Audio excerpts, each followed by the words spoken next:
I love getting stuff that's in its original box with its original manuals and driver discs and such, and I've got quite a stack of them over the years, a lot of which I tend to just put them on the shelves and display them and then kind of forget to look at the thing that's inside. So I aim to address that starting in this video. I'm going to pick a couple of things out the pile and take a closer look.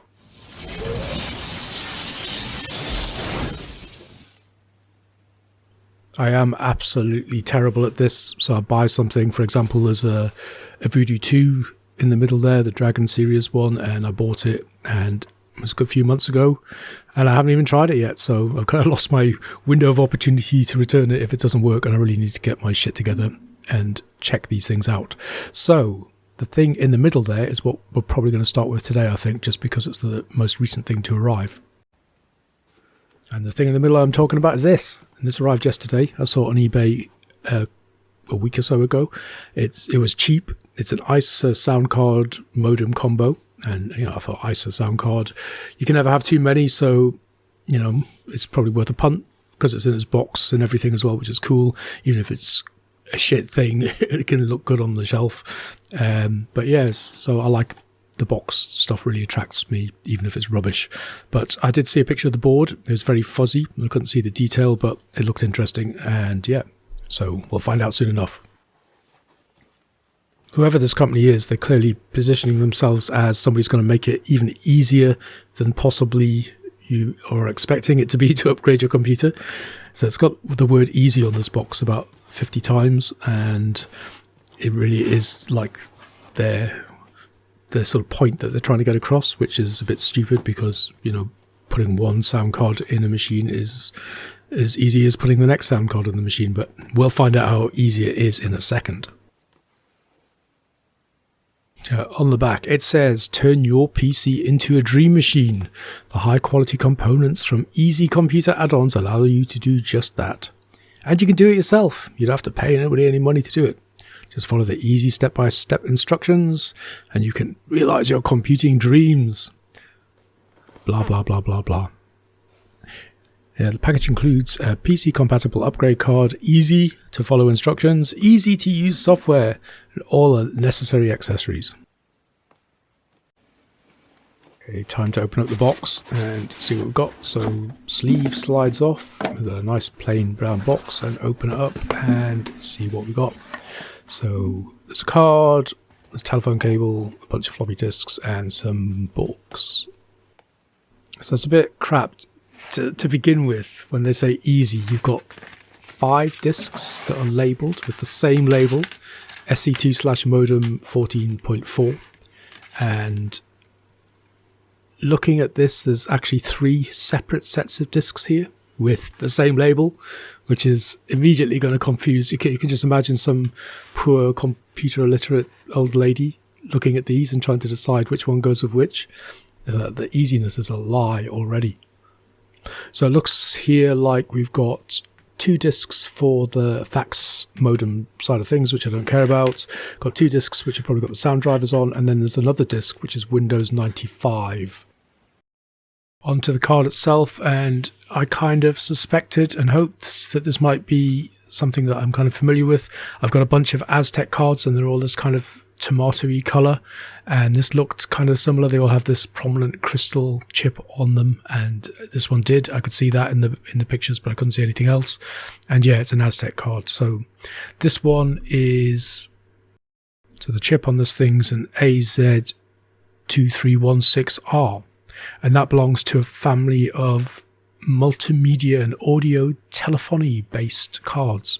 There were 3 or 4 models. I think this one might be a 3200, and confirms on that model that the OPL on this thing is actually an OPL3, and it was released in 1996. Packard Bell also licensed one of these telephony cards for their machines, and sure enough, the manuals are in the box and they're labelled Packard Bell, which is a bit strange. So what I'm guessing here is, because there were Windows 95 driver disks, is as some of these big OEMs move on into Windows 95 and PCI sound cards and things possibly, or more modern sound cards, they dump their old material on small crappy companies like easy computer solutions who go around buying them all up, which I guess is what's happened here, and then they repackage them and try and sell them as their own fabulous invention. It's all a bit mad in its own kind of way. They've got 3 completely different sets of branding going on here. So you've got the Easy Computer Solutions, who you think are the supplier. You've got Aztech, who are the actual supplier. And then you've got Packard Bell, who were kind of the OEM who originally commissioned it in the first place. If I was Easy Computer Solutions, I would have put stickers over the top of those Packard Bell books for sure. At least would make it look like you kind of knew what you were doing. To make matters even worse, I was leafing through this book, looking at the software and such, and there's a diagram, a board diagram to sort of tell you where to set your jumpers and whatnot, and it became immediately apparent that this board is not the same one that I'm looking at. So it looks like they've just got some random documentation, and it's not even the correct documentation for this card. I'm pretty sure this was what was in the box, because it's definitely an Aztec multimedia card of some kind, but the CD head is missing. All of the chips are in different locations, and even the telephone jack socket is in a different location. To test it on, I'm going to use my trusty Gateway 4DX 33P, which is 486. It was the very first computer I bought when I started getting back into retro computing, so it holds a dear place in my heart and doesn't get used very much these days. I think this thing already has an Aztec card in it, but I was having some trouble with it, so we'll see if we can test it and sort out that issue at the same time. So pleased to say it boots up still after all of this time of not using it. So the sound card, I'm not quite sure I can remember what was going on with that. So I was quite surprised. I went into diagnose and ran the tests, and it seemed to be fine in DOS at least. So popping the existing card out, it has exactly the same chip. So looking this one up, this is, I believe, a Multimedia Pro 16, but it uses the same AZT2316R chipset, so I can see no reason why the new one shouldn't just work when you drop it in using the existing drivers. Okay, in it goes, and boot it up, and COM address conflict, and there's no jumpers for setting COM addresses or anything like that on this board. It's a bit strange. So I got it out and compared it to the other board, because they've essentially got exactly the same jumpers. And yeah, these boards have like a ROM on board, and you can write your settings to that ROM. So you can either set them using software, or you can just read directly off the ROM without changing the settings at all. So you could set one of these cards to always have the same base address and what have you. You could write it to the ROM, and then every time you put that card in, you know exactly how it's set, and you don't have to fiddle with it or reload any software or anything like that. You just tell everything to read off the ROM. So I guess that's what's going on here. So I have to turn the jumper off and say, do not read from the ROM, but let me set it in software, and then we should be able to pop it back in and it should be good. Okay, so that's back in place. Boot it up. I'm not seeing any COM errors. So we go to diagnose now and run the tests, and cool, it works. So that's cool. So this was a very simple thing to set up, and bang, we've got a working new Aztec Sound card with OPL3. Awesome. Go into Windows and see how it looks in there, and now I remember what the problem was that I was having with the other card, and I'm having it with this one as well, which is good because it means it's not a hardware problem. It must be an installation problem of some description. Something must be missing in the setup or the files or whatever. So it's saying VSGLX16.386 was unable to blah blah blah locate the audio board hardware. So it's not detecting the hardware at all. So that's interesting. So there's no point in swapping back to the old card because I can fix it with this one in place. So the first thing I did was went in and located that file, and It was in a couple of places, one in Windows, in the Windows directory, and one in the Windows system directory. And I also went into the drivers and removed all of the drivers and then rebooted to see if that made any difference. To cut a long story short, this went on for a while, and I was getting further by removing those files. I didn't see the blue screen error anymore, but it was still complaining about various things. And after a while it clicked when I was looking at the directory structure. I actually had 2 folders for this sound card. So we got one there which was SGP16.2, and there's another directory a bit further up called MMM Pro 16, or MM Pro 16 I should say, Multimedia Pro 16, and the other one is for the Windows installation, I think. So I'm guessing what happened here was I installed it on DOS only, because I did have this machine running DOS only for a while, and I changed the folder name and made it MM Pro 16 because that's what it is, so I could easily recognize it. And then when it came to install the Windows disks, I forgot to set the same directory, so it created a separate directory, and then it was trying to access drivers in 2 places at the same time, which was never going to work. So what I decided to do was delete both of these folders in their entirety, and then we'll use the new disks that came with the new sound card to reinstall everything from scratch. I went into the config sys and the autoexec.bat and also wiped any reference to any sound card things at all, and got the disks out of the new box, and they worked beautifully. It was nice to know that they worked, and they were actually the right drivers for the card. It was a bit hit and miss with the manuals and everything. It could have been anything, but they seem to have done the trick. Really all that remains is to give it a go in some gaming, and I think the only game that's currently installed on this machine is Doom, so we're just going to roll with that at the risk of being a bit boring, but it'll save time. Initially I was a bit worried. I did have some trouble getting effects, and it turned out to be in the setup where you set the number of DMA channels and the number of simultaneous sounds. I don't know whether there's anything different about this card, but where they were set for the previous card, which I think was 3 DMA channels and 5 simultaneous sounds, seems to be too much for this card to cope with. Reducing it to 1 and 3 respectively seemed to sort the problem out.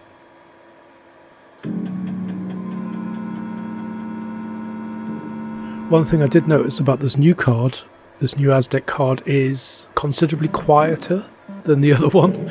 I know there's an internal volume setting and an equalizer, so I'll probably have to fiddle around with that, but this thing is barely louder than the fan noise on the machine. So the new card seems to be fine. I'll get the old card back in there, and that should work straight away with the discs that came with the new combined fax modem sound card. And yeah, as we run the diagnostic here, you can hear how loud that is.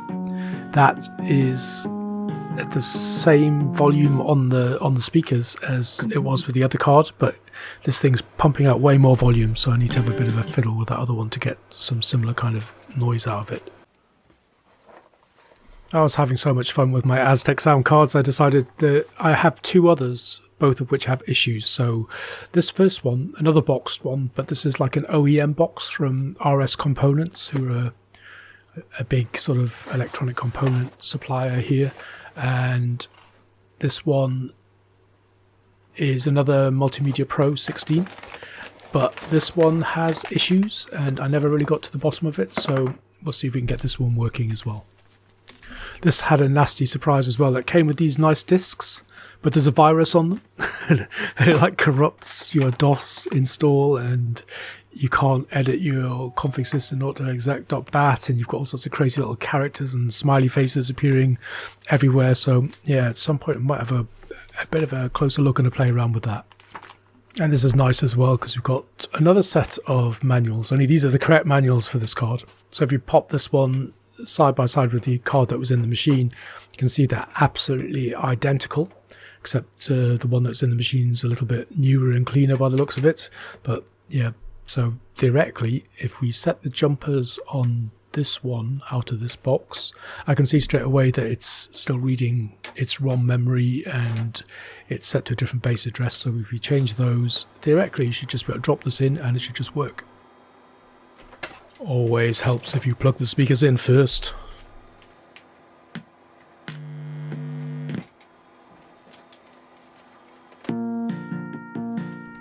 And yeah, cool, no problem. So it's all pretty simple in the end.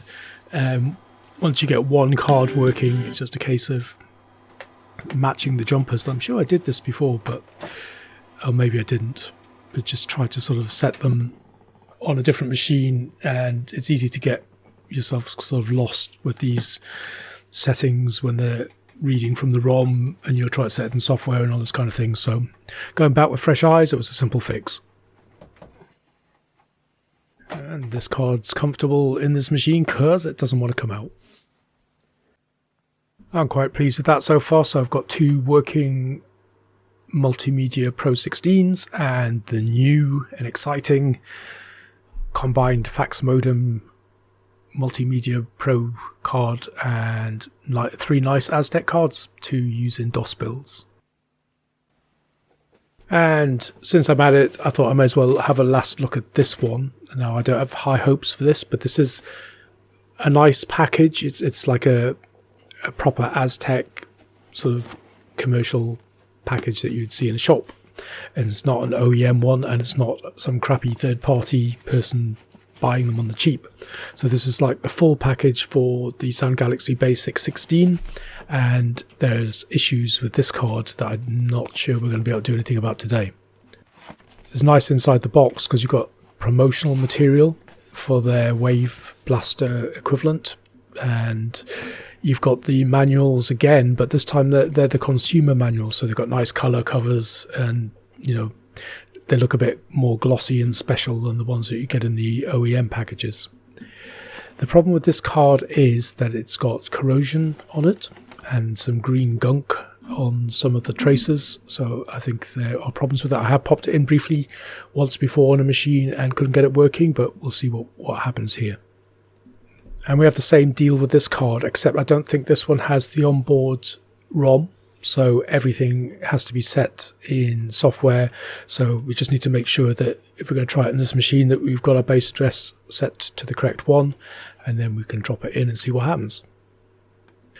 I'm not necessarily expecting anything to happen here. I'm not going to start messing about with drivers, but this is a different Aztech sound processor. This is not the same as the other 3, so there's a very good chance it wouldn't work anyway with these drivers. But as I said, I did try it once before in a machine using the supply drivers, and it didn't work then either. And as I kind of suspected, I actually saw the same blue screen error that I was getting on the other one in Windows, where it was looking for that VSGL X16 driver file, or that file must be the thing that identifies the hardware, and it didn't recognize it, and so I don't really know what's going on there. But I wasn't expecting it to work, and it didn't work, whether that's these drivers, broken traces, or what. I'll investigate at another time. I have been neglectful because I've had this card for a while, and I should have dealt with that green corrosion straight away, and I didn't, so I'm going to do that now. So I'll douse this card in some white wine vinegar and let that fizz away and do its business. Then I'm going to give it a rinse under the tap and just leave it to dry, and we'll revisit that at a later date. I guess that's pretty much it, so that's not bad. There was basically 2 existing Aztech cards that I had, well, the 3, including the one that we just looked at that's got sort of more serious problems, but the 2 Multimedia Pros had been playing up a little bit, so we sorted out the Windows issue with the one that was in the gateway and got the other one set so it now works, and I know the base address, so it should be easy to install that somewhere else.